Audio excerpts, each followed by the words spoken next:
Hello everyone, welcome to my channel Psychologist Priya Bhargav.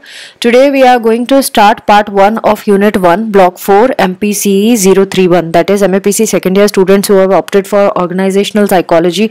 This video is for you guys. I have divided this unit into two parts. Pink highlighted portion, blue highlighted portion.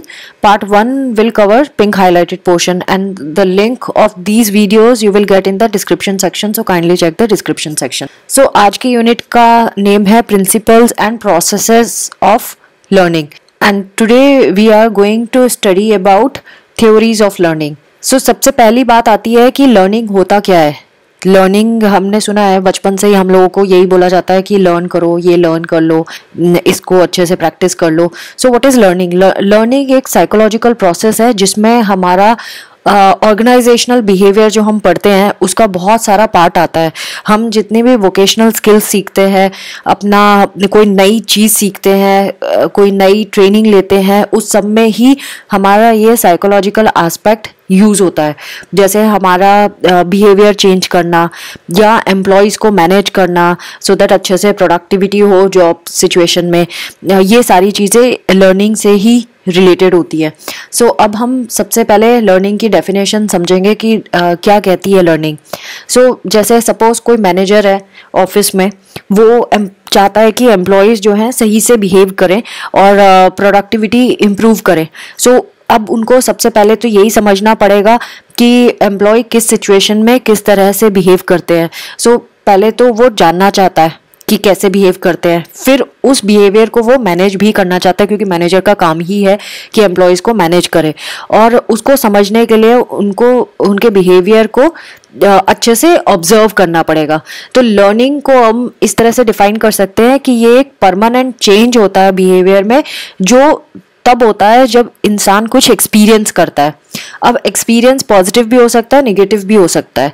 और learning हमेशा continuous process होता है, यानी आपने एक बार learn किया उसके बाद फिर आप नेक्स्ट कोई और चीज़ लर्न करोगे. तो ह्यूमन बीइंग्स का ये जो लर्निंग का प्रोसेस है ये कंटिन्यूअस प्रोसेस है. और जब भी लर्निंग का प्रोसेस होता है तो हमारा इंटरेक्शन हमारे एनवायरनमेंट से होता है और जिस एनवायरनमेंट में हम ऑपरेट कर रहे हैं. तो एनवायरनमेंट हमारा, जैसे घर पे हमारा फैमिली का एनवायरनमेंट है, हमारे आसपास हम घर के अंदर रह रहे हैं, ऑफिस जाएंगे तो ऑफिस का एनवायरनमेंट है. सो एनवायरनमेंट में जैसा भी हमारा इंटरेक्शन होता है उसी से हम सीखते हैं चीज़ें और समझते हैं कि क्या चीज़ इन है और क्या चीज़ आउट है. तो की कंपोनेंट लर्निंग के क्या हो गए? आउटकम. और जो आउटकम होता है उसी से हमारा बिहेवियर चेंज होता है. सो वो जो चेंज आ रहा है हमारे बिहेवियर में वो पॉजिटिव भी हो सकता है, नेगेटिव भी हो सकता है, डिपेंडिंग अपॉन हमें कैसा एक्सपीरियंस हुआ. तो जनरली जब नेगेटिव होता है या अनफेवरेबल बिहेवियर तब आता है जब हम कोई चीज़ नहीं करना चाहते हैं, है ना, तभी हमारा ऐसा आता है. जैसे कि ऑफिस में लोग ज़्यादा एब्सेंट हो रहे हैं, कोई काम को नहीं करना चाहते हैं, वो इसीलिए क्योंकि उनको मज़ा नहीं आ रहा, वहाँ पे एक्सपीरियंस अच्छा नहीं है ना. तो इसी वजह से वो इस तरह का बिहेवियर शो कर रहे हैं. फेवरेबल बिहेवियर क्या हो गया? प्रोडक्टिविटी इंक्रीज करना. यानी कि जो आउटकम आता है हमारा वो डिपेंड करता है, चाहे वो फेवरेबल है या अनफेवरेबल है, जो भी आउटकम है वो डिपेंड करता है हमारा एक्सपीरियंस कैसा था और हम उस चीज़ को कैसे प्रोसेस करते हैं. सो लर्निंग को हम ऐसे सोच सकते हैं कि learning is associated with action, change in action. तो अगर आपने कोई चीज़ सीखी है तो आपके बिहेवियर में वो रिफ्लेक्ट होगा. अगर आपने बिहेवियर में रिफ्लेक्ट नहीं किया मतलब आपकी वो लर्निंग अधूरी है, आपने लर्निंग नहीं की है.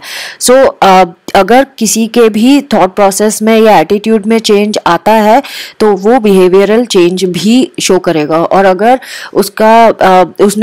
उसके जो थॉट प्रोसेसेस हैं और जो एटीट्यूड है वो चेंज नहीं हुआ, उस पे कोई असर नहीं पड़ा, तो उसके बिहेवियर में भी कोई असर नहीं पड़ेगा. सो चेंज इन बिहेवियर वो शो करता है कि उसने कुछ सीखा है एक्सपीरियंस करके. एक्सपीरियंस कैसे आया है? जब किसी इंसान ने किसी चीज़ से इंटरेक्शन किया, अपने एनवायरनमेंट से इंटरेक्शन किया है. सो ऑब्जर्वेशन से भी आप सीखते हो, एक्सपीरियंस करते हो, और प्रैक्टिस करने से भी आप एक्सपीरियंस करते हो. तो जब आप ऑब्जर्वेशन या प्रैक्टिस से करते हो तो वो डायरेक्ट है. और इनडायरेक्ट कैसे होता है? जैसे आपने रीड किया या किसी की बात सुन ली, वो इनडायरेक्ट एक्सपीरियंसेस है. तो एक्सपीरियंसेस दो तरह के हो गए, direct experience and indirect experience. इन दोनों एक्सपीरियंसेस से हमारा बिहेवियरल चेंज पॉसिबल है. तो चेंज परमानेंट चीज़ है, जब भी चेंज होगा वो परमानेंट होगा और कोई लर्निंग होगी. अगर टेम्परेरी चेंज हुआ है बिहेवियर में तो वो लर्निंग नहीं कहलाएगा। तो आपको ये ध्यान रखना है कि permanent change is always associated with permanence. अगर कोई परमानेंट बिहेवियर चेंज है यानी आपने कुछ सीखा है, अगर टेम्परेरी बिहेवियर चेंज है तो आपने कुछ नहीं सीखा है, ये ध्यान रखना है। तो उससे हमें पता चल जाता है कि इंसान ने नहीं सीखा है। सो लर्निंग से पर्सन का बिहेवियर चेंज हुआ, उसने कुछ एक्सपीरियंस किया था इसीलिए उसका बिहेवियर चेंज हुआ, और third thing is permanent. Now theories of learning, ये जो थ्योरीज ऑफ लर्निंग है ये हमें बहुत सारी चीज़ें बताती हैं किस तरह से हमारा बिहेवियर पैटर्न होगा। ये हम 3 मेन हेडिंग्स में पढ़ेंगे। बिहेवियरिस्ट थ्योरीज, बिहेवियरिस्ट थ्योरीज में हम क्लासिकल कंडीशनिंग, ऑपरेंट कंडीशनिंग पढ़ेंगे, and cognitive theories and social learning theories, ये सारी थ्योरीज हम पढ़ने वाले हैं। तो बेसिकली 3 थ्योरीज हो गई, behavioural theories, cognitive theories and social learning theories. और बिहेवियरिस्ट थ्योरी में हमारा क्लासिकल कंडीशनिंग और ऑपरेंट कंडीशनिंग होगी जो हम आज के में पढ़ने वाले हैं। सो बिहेवियरिस्ट थ्योरीज जो है वो बिहेवियरिज्म भी कहते हैं इसको, ये Ivan Pavlov and John V Watson ने दी थी। सो बिहेवियरिस्ट ये कहते हैं कि हमारा जो there is an association between stimulus and response, हमेशा स्टिमुलस और रेस्पॉन्स के बीच में एक एसोसिएशन देखने को मिलता है। इसको हम कनेक्शनिस्ट थ्योरीज ऑफ लर्निंग भी कहते हैं। सो हम जो भी जिस तरह से भी एक्ट करते हैं वो हमारा कंडीशनिंग का प्रोसेस है, हम किस तरह से कंडीशन करते हैं चीज़ें। जैसे क्लासिकल कंडीशनिंग का एग्जांपल दिया है, ये रशियन साइकोलॉजिस्ट थे इवान पावलोव। उन्होंने अर्ली 1990s में एक एक्सपेरिमेंट किया था जिसमें इन्होंने क्या किया, एक सर्जिकल प्रोसीजर से डॉग का सलाइवा कलेक्ट करने का सिस्टम क्रिएट कर दिया। अब जैसे ही डॉग खाने को देखेगा तो वो सलाइवेट करेगा। अब जितना भी सलाइवा उसने सिक्रीट किया उसको वो उस इंस्ट्रूमेंट में कलेक्ट करते जाएंगे। जैसे कि डॉग को हमने जब मीट प्रेजेंट किया तो उसमें बहुत सारा सलाइवेशन हुआ, मतलब सलाइवेशन जो नॉर्मल होता है उससे ज्यादा इंक्रीज हो गया। अब वो कलेक्ट करके उसने रख लिया। उन्होंने डॉग के सामने बेल रिंग की और उसके बाद सलाइवा का कंटेंट देखा तो वो नॉर्मल था, उसमें कोई इंक्रीज नहीं था। अब इन्होंने पावलोव ने क्या किया, जब भी मीट देते थे उसके साथ बेल को रिंग करते थे। तो उससे क्या हुआ, अब डॉग ने एसोसिएट कर लिया जब बेल बजेगी तो उसको मीट मिलेगा, तो उसको सलाइवेशन हुआ यानी इंक्रीज्ड कंटेंट हमने देखा क्योंकि मीट था सामने। अब धीरे धीरे बार बार ऐसे ही होता रहा, कई बारी उन्होंने यही किया कि बेल बजाई मीट दिया, बेल बजाई मीट दिया और सलाइवेशन हुआ। अब धीरे से उन्होंने मीट को हटा दिया और बेल को बजाया, और तभी भी उन्होंने नोटिस किया कि अकेले बेल बजाने से भी अब सलाइवेशन होने लगा है, पहले नहीं होता था। तो बेल क्या थी, न्यूट्रल स्टिमुलस था, उसका कोई कनेक्शन नहीं था किसी चीज से। अब ये कंडीशनड स्टिमुलस हो गया क्योंकि बेल के बजते ही उसका सलाइवेशन हुआ, और जो सलाइवेशन था बेल बजने पर जो हुआ उसको कंडीशन रेस्पॉन्ड बोलेंगे। जैसे मीट को देख के सलाइवेशन होना अनकंडीशनड स्टिमुलस है। क्यों? क्योंकि मीट खाने की चीज है, भूख लगती है, तो that is meat is a unconditioned stimulus. उसको देखकर सलाइवेशन होना ये भी अनकंडीशनड रेस्पॉन्ड है, मतलब किसी कंडीशन से जुड़ा नहीं है, वो ऑटोमेटिकली होगा। लेकिन जब हमने बेल बजाई और फिर सलाइवेशन हुआ, मतलब ये कंडीशन स्टिमुलस है क्योंकि हमने उसको ट्रेन किया है। और कंडीशन रेस्पॉन्स मतलब सलाइवेशन होना इज ए कंडीशन रेस्पॉन्स। तो इस तरह से इन्होंने स्टिमुलस और रेस्पॉन्स को कनेक्ट कर दिया, SR इसे कहते हैं। पहले स्टिमुलस दिया गया एंड देन रेस्पॉन्स हमें मिला। तो क्लासिकल कंडीशनिंग ये एक तरह की कंडीशनिंग है जो हम किसी इंडिविजुअल में डाल सकते हैं सो दैट हम जैसा रेस्पॉन्स उसमें चाहते हैं वैसा आने लगे। डॉग्स को जनरली क्लासिकल कंडीशनिंग के प्रिंसिपल पे ही हम ट्रेन करते हैं। ऑर्गेनाइजेशनल कॉन्टेक्स्ट में भी हम ये चीज़ देखते हैं, जैसे टॉप मैनेजमेंट का इन्होंने एग्जांपल दिया है कि सपोज कोई फैक्ट्री है, उसमें टॉप मैनेजमेंट का विजिट है, तो वो फैक्ट्री को पूरा क्लीन किया जा रहा है और एम्प्लॉयज़ को बोला है कि अच्छे से ड्रेसअप होके आना। सो वो जब भी क्लीनिंग होती थी फैक्ट्री में तो एम्प्लॉय समझ जाते थे कि टॉप मैनेजमेंट आने वाला है और वो अच्छे से ड्रेसअप होके आते थे। अब इन्होंने टॉप मैनेजमेंट को नहीं बुलाया लेकिन फैक्ट्री को क्लीन करने लगे तो एम्प्लॉय ऑटोमेटिकली अच्छे से ड्रेसअप होके आने लगे। तो ये इस तरह से स्टिमुलस एंड रेस्पॉन्स हमें देखने के लिए मिला।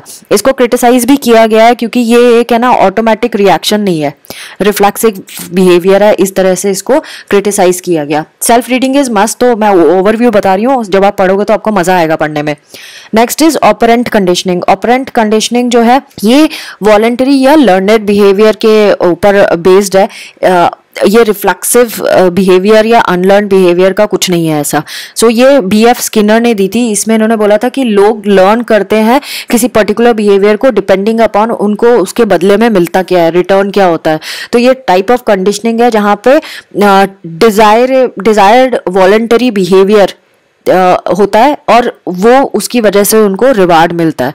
यानी हमें जैसा बिहेवियर चाहिए उसके बदले हम उसको रिवार्ड देंगे, या अगर हमें वो बिहेवियर रोकना है तो हम उसको पनिश करेंगे। स्किनर ने ये बताया कि प्लीसेंट कंसिक्वेंसेस अगर मिलेंगे तो बिहेवियर इंक्रीज हो जाएगा, उसकी फ्रीक्वेंसी इंक्रीज हो जाएगी। और अगर कंसिक्वेंसेस ऐसे होंगे जो पनिशमेंट वाले नेगेटिव कंसिक्वेंसेस मिलेंगे तो उसकी फ्रीक्वेंसी उस पर्टिकुलर बिहेवियर की डिक्रीज हो जाएगी। तो ऑपरेंट कंडीशनिंग क्लासिकल कंडीशनिंग से डिफरेंट है ना। तो उसमें हम रिफ्लेक्सेस पे काम कर रहे हैं, यहाँ हम रिफ्लेक्सेस पे काम नहीं कर रहे हैं, हम बिहेवियर पे काम कर रहे हैं।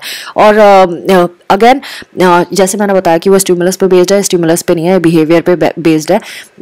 इन्होंने यहाँ पे एक ऑर्गेनाइजेशन के बारे में एग्जांपल दिया है कि किसी ऑर्गेनाइजेशन में अगर हमें प्रोडक्टिविटी बढ़ानी है तो हमें रिवार्ड करना पड़ेगा प्रोडक्टिविटी को। तो जो एम्प्लॉई है वो एसोसिएट कर लेगा रिवार्ड को प्रोडक्टिविटी से, तो वो और ज़्यादा प्रोडक्टिविटी जैसे काम करेगा जिसमें उसको रिवार्ड मिलता जाएगा और वो समझ जाएगा कि जितना ज़्यादा प्रोडक्टिविटी शो करेगा उतना ज़्यादा रिवार्ड मिलेगा। सिमिलरली अगर वो बिहेवियर जो हमें नहीं चाहिए उसको ख़त्म करने के लिए हम उसका रिवार्ड ख़त्म कर देंगे या फिर उसको पनिश करेंगे या किसी तरह से उसको करेंगे तो वो बिहेवियर बार बार नहीं करेगा। तो ये रेस्पॉन्स स्टिमुलस है, यानी कि रेस्पॉन्स से के बेस्ड पे उसका स्टिमुलस क्रिएट हो रहा है। सो रेस्पॉन्स क्या है कि उसने हार्ड वर्क किया, hard work is a response, और स्टिमुलस क्या है, रिवार्ड। तो रिवार्ड की लालच में वो रेस्पॉन्ड कर रहा है, हार्ड वर्क कर रहा है। सो इस तरह से इसके जब आप किसी के बिहेवियर को चेंज करना चाहते हो, ये बच्चों के में भी यूज़ हो सकता है। बच्चों को अगर आप कंडीशन करना चाहते हो तो ये वाला टेक्निक यूज़ कर सकते हो। नाउ कॉग्निटिव थ्योरीज बेसिकली वो थ्योरीज है जहाँ पे हम किस तरह से चीज़ों को प्रोसेस करते हैं, उस पर वर्क करते हैं, और हमारा दिमाग किस तरह से लर्न करता है चीज़ों को, इसके ऊपर वो बातें की गई हैं। देन कॉग्निटिव मैपिंग की बात करें तो एडवर्ड टॉलमैन ने मेंटल रेस्पॉन्सेस के बारे में बताया था कि मेंटल रेस्पॉन्सेस कैसे इन्फ्लुएंस लर्निंग होती है। जैसे इसका मतलब ये है कि जब भी हम कोई चीज़ सीखते हैं तो हमारे दिमाग में एक कॉग्निटिव मैप तैयार हो जाता है उस चीज़ का। वो एक पाथवे बना देता है कि गोल तक कैसे पहुंचेंगे, गोल कहाँ पे है, हमें कैसे वहां तक जाना है, और हम वहां गोल अचीव करने के बाद हम क्या एक्सपेक्ट कर सकते हैं, उस गोल से हमें क्या मिलेगा। तो एक पूरा मैप बन जाता है। कोई ज़रूरी नहीं है कि आप हर वो पर्टिकुलर सर्कमस्टेंसेस और वो एनवायरनमेंट हमेशा रहे तभी आप वो करोगे। एनवायरनमेंट चाहे बदल दो, लेकिन एक बार हमें गोल और पाथवे पता चल गया तो हम किसी भी सिचुएशन में उसी सेम मैप को यूज कर सकते हैं। तो डिफरेंट सर्कमस्टांसेस में हम उस मैप को यूज करके काम कर सकते हैं। That is called cognitive map. तो इंटरनल मेंटल रिप्रेजेंटेशन है ये एक तरह की किसी भी इंडिविजुअल को किसी टास्क को सीखने के लिए। सो कभी भी इंडिविजुअल जब कोई चीज़ परफॉर्म करता है, स्पेसिफिक टास्क परफॉर्म करता है किसी सर्टेन एनवायरनमेंट में, तो उस पर्टिकुलर स्पेसिफिक टास्क के लिए जो भी चीज़ें हैं वो दिमाग में इम्प्रिंट हो जाती हैं। वो पूरा मेंटल एक मैप बन जाता है, कॉग्निटिव मैप बन जाता है, और उसका स्पेशल रिलेशनशिप भी हमें समझ में आ जाता है। जैसे goal, where is the goal, then how to get there, and what to expect when it is reached. क्या क्या ये तीन चीज़ें हमारे को पता चल जाती है। सो जैसे इन्होंने रैट से बताया था कि रैट को है ना, पहले इन्होंने मेज में स्विम करवाया जिस गोल बॉक्स तक पहुंचने के लिए जहाँ पे पानी था। अब हमने पानी को हटा दिया और रैट को फिर से उसमें डाल दिया मेज में। अब क्योंकि पानी नहीं है तो ऑब्वियसली वो स्विम तो करेगा नहीं, लेकिन उसको ये मालूम है कि गोल बॉक्स कहाँ पे है, क्योंकि उसका एक कॉग्निटिव मैप तैयार हो गया था कि कैसे पहुंचना है गोल बॉक्स तक। तो अब वो रन करके भी गोल बॉक्स तक पहुंच गया। तो ये वाला जो एक्सपेरिमेंट है ये अप्रूव करता है कि हमारे दिमाग में एक कॉग्निटिव मैप तैयार होता है हर एक सिचुएशन का, और हम उसको फॉलो करते हैं अपने गोल तक पहुंचने के लिए। तो ये स्पेशियल रिप्रेजेंटेशन है एक तरह का। नाउ यही लर्निंग हम बाकी सिचुएशंस में भी अप्लाई कर सकते हैं, जहाँ पे हम देखते हैं कि इन पर्टिकुलर सर्कमस्टेंसेस में हमें क्या काम करना है। तो हम ये, जब हमारे दिमाग में कॉग्निटिव मैप लोगों की बातें सुन के भी होता है, हम लोगों के एक्सपीरियंसेस से भी सीखते हैं। तो ये हिडन लर्निंग है एक तरह की, जो स्टोर होती जाती है हमारे दिमाग में। तो कॉग्निटिव इंटरप्रिटेशन बहुत अप्रोप्रिएट है लोगों के केस में, जब वो ऑब्जर्व करते हैं किसी सिचुएशन को। कोई ज़रूरी तो है नहीं ना कि हर चीज़ हमारे साथ हो, तो इसीलिए जब हम कोई चीज़ ऑब्जर्व कर रहे हैं या किसी से सुन रहे हैं या कहीं पे पढ़ रहे हैं, तो हमारे अंदर एक कॉग्निटिव मैप तैयार होता रहता है। और जब सिमिलर सिचुएशन आती है या कुछ और भी सिचुएशन आती है बट थोड़ा बहुत भी रिजेम्बलेंस होता है, तो हमारा दिमाग उस पर काम करना शुरू कर देता है। तो ये ह्यूमन फ्लैक्सिबिलिटी है कि हम अपनी नॉलेज को यूज़ कर लेते हैं डिफरेंट बिहेवियर्स में, डिफरेंट सर्कमस्टेंसेज में। टॉलमैन ने और उनके स्टूडेंट ने स्टडी की थी कॉग्निटिव लर्निंग, जैसे कि रैट्स का और रैट जैसे एनिमल्स के ऊपर, एंड वोल्फगैंग कोहलर ने चिंपैंजीज के ऊपर किया था, क्योंकि चिंपैंजीज जो होते हैं ना, वो उनमें सेम ह्यूमन बीइंग जैसी ही थॉट प्रोसेस होता है, वैसे ही वो पूरा प्रोसेसिंग करते हैं। तो जो कोलर है उनका वर्क 1920s में हुआ था। सो इन्होंने चिंपैंजी को एक कमरे में डाला और वहाँ पे कुछ बॉक्स रख दिए, अब वहाँ पे फ्रूट्स भी लटका दिए। अब वो बॉक्स को कैसे यूज़ करेगा फ्रूट तक पहुँचने के लिए, क्योंकि फ्रूट ऊपर थे। वो चिंपैंजी बहुत देर तक वो डब्बों से खेलता रहा एंड धीरे धीरे वो समझ गया कि कैसे डब्बों को सेट करके वो फ्रूट्स तक पहुँच सकता है। तो इसका मतलब ये है कि चिंपैंजी ने अपने मेंटल प्रोसेस को यूज़ किया वहाँ तक पहुँचने के लिए। तो ये लोगों को लगता है कि ये सडननेस से हुआ, जो क्रिटिकल एस्पेक्ट थे इस एक्सपेरिमेंट के, उसमें ये समझ में आया कि लोगों को लगा कि ये सडननेस है, लेकिन ये सडननेस नहीं थी, उसके ऑलरेडी मेंटल मैप्स बने हुए थे। और क्योंकि हम किसी का दिमाग तो पढ़ नहीं सकते अंदर घुस के, लेकिन वो इंसान, वो जो चिंपैंजी था, उसके अंदर उन mental trial and error method से उसने वो निकाल लिया था तरीका कैसे फ्रूट्स तक पहुंचना है।